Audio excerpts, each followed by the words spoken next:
మీ టోపీ మీద ఉన్న 3 సింహాలకు కనిపించే ఆ సింహాలకు సెల్యూట్ కొట్టడం మొదలుపెట్టండి.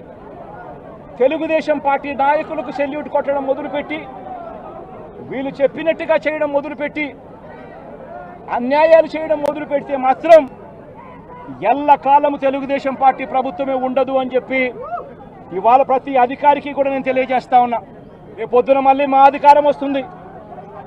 వచ్చినప్పుడు అన్యాయం చేసిన వీళ్ళందరినీ, వీళ్ళ అధికారులందరినీ, అన్యాయం చేసిన ఈ నాయకులందరినీ కూడా బట్టలు కూడా తీసి నిలబెడతామని చెప్పి కూడా ఈ సందర్భంగా తెలియజేస్తా ఉన్నాను. ఎవడిని వదిలిపెట్టేది ఉండదు. రిటైర్ అయిపోయినా కూడా, సప్త సముద్రాల అవతల ఉన్నా కూడా మొత్తం అందరినీ కూడా పిలిపిస్తామని చెప్పి కూడా ఈ సందర్భంగా చెప్తా ఉన్నా. చట్టం ముందు నిలబడేట్టుగా చేస్తాం, బట్టలు ఊడదీస్తాం, న్యాయం జరిగేట్టుగా చేస్తాం.